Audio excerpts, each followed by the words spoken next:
to another Short Puppet review. I'm Avery. Oh, and I'm RJ. And we're both going to be reviewing the movie we saw, Toy Story 4. Because, well, I'm a fresh new bat, and I like seeing movies, and RJ's got a more personal connection with the franchise as a whole. Yeah, I guess so. As a 90s kid, it's kind of in the bloodstream, that and Lion King. So what I'm going to do is I'm going to go through my review of how I thought of it as a movie, and I'm going to kind of talk about how it ties into the franchise altogether and how it compares to the previous 3 Toy Stories. So, here we go. You don't sound excited.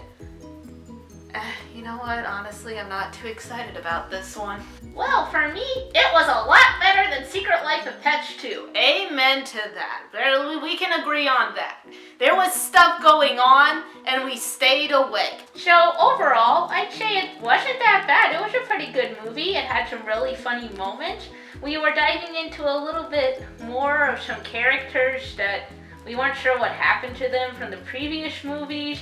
We've got some new characters that are a lot of fun. We got a great fun new location between this small town and an antique store, an amusement park, and I don't know, I just had fun watching the whole thing come together. This movie is very much centered on Woody and his old love interest Bo Peep and kind of the separate ways that they went on after Andy, and now they're reuniting in this new movie to kind of find out what the other one's been up to all these years.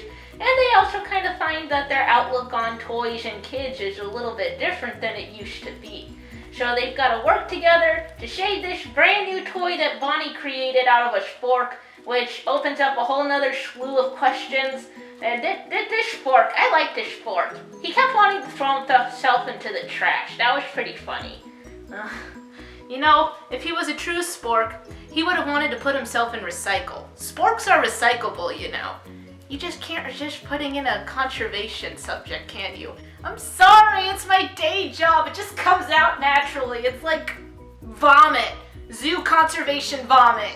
I will say, because the main focus is on Woody and Bo Peep and some of these new characters, a lot of the characters from the previous movies have kind of more in the background. We do get some lines for them. We do see them help progress the story along, but I don't think that they have a very big prominent role in this film. But overall, it was still very good, a lot better than Secret Life of Pets 2, like I said. Pretty funny, just a standard decent Pixar movie. Yeah. Standard. We used to not put the words standard and Pixar together. You have problems. I have problems. Alright, I knew going into this, it wasn't going to be the same as it had been in the past. The saga of the toys being with Andy ended after Toy Story 3.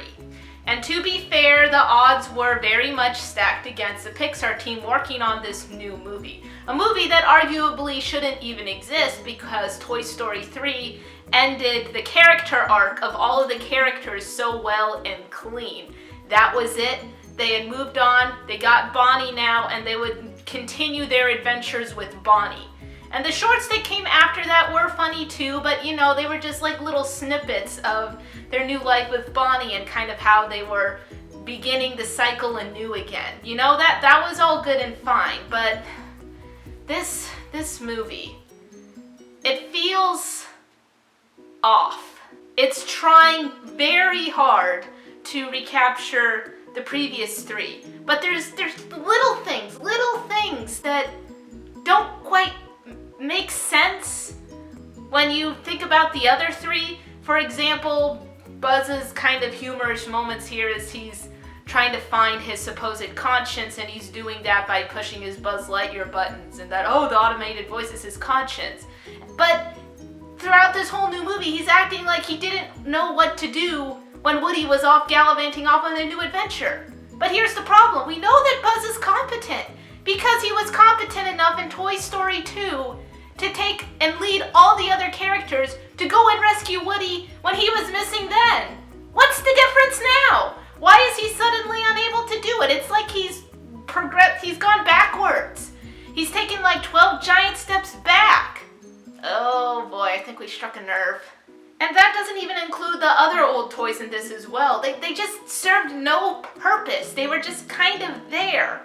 And they did help a little bit with certain aspects of the story, but overall, you could have taken them out and it would have been pretty much exactly the same. With the other 3 Toy Stories, even though there was a lot of characters, it felt like that each one had a distinct purpose. Each one had their own arc and struggle that they were going through that was addressed in the movie. And then at the end of the movie, that arc was supposedly, there was some kind of resolution or something to help complete that journey that they had started at the beginning. With every single one. For 1 to 3, that's what it felt like. And I might be remembering 1 a little bit rustier. But even then, I think all of the side character toys in 1, they sort of had a collective arc there. And then it came together at the end of 1. 2, they almost had more separate ones. 3, they definitely had separate ones, but it still worked. Here, it's basically just Woody and Bo and this new character named, was it Dolly or Polly? I can't even remember her name now. I can't remember her name, and she was one of the main characters. You see what I mean? It's not sticking as well. There's something missing. So what's missing then? To be honest, it's something that I was concerned that Pixar was going to eventually go through. I think we kind of started seeing it once the Pixar sequels really started kicking up, but now it's too big to ignore. Big? How big? That's the problem. It's big. The problem is big? No, the company is big. Wait, now I'm confused. Alright, let me take it back. With the exception of Toy Story 3, the previous 2 Toy Stories were created when Pixar was still a struggling up-and-coming company. They didn't really have their feet settled in financially. Every movie was going to make or break them, either the movie would be a success and they'd all still have jobs for the next year, or it would flop and they'd all have to find new work and shut things down altogether. You get a special kind of heart and wit that comes out of that high risk. And I think we saw that, you kind of see it at the beginning of Disney's years, and you see it at the beginning of DreamWorks' years. You just get this special high energy amongst a small group of people determined to make something happen and to make it good. And I'm not saying that the people over at Pixar now aren't trying to make things good, but there are so many people now. You got so many different people working on so many different aspects, and technologically they've done amazing things. Financially, they're obviously doing fantastic because they and Disney are pretty much the same entity at this point, but that's the problem. The minute money grows and starts to become someone's priority over anything else, and I'm not saying that money's not important. You need money, unfortunately, in order to have shelter and food and water in this society. It's a very broken system, and I don't have the background to talk about how confusing and complicated and somewhat messed up it is, but let's face it, everyone needs money in order to survive. The problem becomes when you've got more than even what you want. That's when it becomes a problem, because I feel you start to lose the beginnings. You start to lose the heart. And you can try and pull it back. You can try and replicate it for all that it's worth. But at the end of the day, there's just so many people. Most of them are probably not getting paid as much as they should. The people that are making the decisions are getting paid way too much. It's just kind of a big mess. And it's really hard to see a company that I watched grow as a child become such a big behemoth that I think it's starting to do more harm than good to the people working there. Wait, so you're saying Toy Story 4 reflects the problems with the company? Yes and no. Toy Story 4 reflects the problems of making Pixar sequels now. Honestly, Toy Story 2 was the only, and Toy Story 3 were really the only exceptions to the Pixar sequel problems. They never recaptured the originals. Only Toy Story 2 and 3 seem to be able to do that. But a lot of the original team was also on those sequels. Toy Story 2 came out basically almost after Toy Story 1. So that was still very fresh in their mind. They just had A Bug's Life in the middle. Toy Story 3 was kind of an accumulation of what Toy Story 1 and Toy Story 2 presented. And like I said, it was all wrapped up in a nice, neat little bow. And then all of a sudden, someone decided that if they made another, they would get a lot of money. And unfortunately, they're right. But that doesn't mean the people on the team didn't try. You can tell when people try. I can even tell people at Illumination try. And we hate Illumination. They're very subpar. So am I disappointed with Toy Story 4? Yes. Is it a bad film? No. Is it a good film? Yeah, it is technically a good film.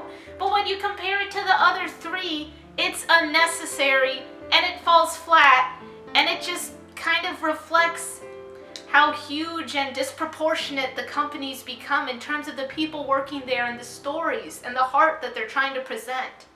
It's being carbon copied almost. And I don't like that. Does this mean we're not going to see Beyond when it comes out? You mean Onward? Yes, Onward. Did I call it Beyond? I meant Onward. Alright, now, yeah, when Onward does come out, that's an original Pixar concept. And I'm still very much for their original ideas. So, of course, when the next Pixar movies comes out, we're going to go see it. When the next Disney movie comes out, of course we're going to go see it. Which I know doesn't help the problem because then we're technically just putting more money in their pockets and cementing their point. But I guess part of it is because I'm still holding on to hope. And it's not so much hope for the people in charge because they've proven to us that there's a lot going on and some things are not okay. But it's more for the animators working on it. It's for the storyboard artists. It's for the people that care. And I feel a reflection of this kind of in my day job as well. You can only do so much. You don't get to make the final decision. You don't get to make the big changes that everyone notices. You're just watching it all unfold. You might be participating in it in some way, but at the end of the day, you really have no say in what goes on. And a lot of the time, or some of the time, you don't agree with it. But that doesn't mean that you don't give it your all where you have it to try and make things better for the people that you interact with as you're representing that company. So that's why I go to see the Pixar movies still. I do it for those people. The people that still have the Pixar heart inside of them, that grew up with this stuff, that want to be able to not simply recapture what used to be, but to create some new heart out of it. I go to these movies for those people. Your phone went off during your rant. Yeah. Do you feel better about it now, though? Yeah, I have to say I do. This got intense. So, I'm confused. Are you suggesting for people to go see this or not? What are you suggesting? Well, I liked it. I had fun. It was better than Secret Life of Pets 2. So if you're looking for a fun animated movie to see right now, I'd say go check it out. That's fair enough. So yeah, all of the ranting aside, at the end of the day, these movie reviews shouldn't be influencing whether you're going to see a film or not. That is entirely up to you. If you want to go see Toy Story 4, yes, go see it. It's still fun. It's still got great animation. It's still got semi-good heart in it. So yeah, at the end of the day, and I was hoping I wouldn't have to say this, but I don't think Toy Story 4 should even exist. It wasn't necessary. But it's here. So go, if you want to, experience it for yourself, take from it what you will. All I'm taking for it is that us little guys need to work very hard if we want to show that there's still some heart left in the world. Wow. Did we spoil anything in this? No. Why? Were we supposed to talk about spoilers? Well, I was going to, but then you got all caught up in real life, and now I don't have energy to do show. Double glasses. Hey! Alright, well, if you like this, go ahead and put a pause up and press that like button. That's not a paw, that's my link. And if you've seen the movie, comment below on what you thought about it. Yeah, I went... I might have gotten a little carried away there. I tend to do that about things that I'm passionate about. And also it's late. Well, it's not that late. The sun's still outside. This is just party time for me. I'm just waking up. And I want to go and get ready for bed and sit in some nice clothes, like a baggy sweatshirt or something with a cup of tea, and watch Agrisuko. Actually, that sounds good too. Can I join you? Yeah. So at the end of the day, go see whatever movie you want to see. Go enjoy whatever you want to enjoy. But let there be a little voice in your own head that reminds you whose pockets you're filling. You okay, Avery? This went way too deep. That's it. Next time we're going to see Child's Play. I cannot handle all of this deep, metaphorical, intense spiritual talk. I'm out of here.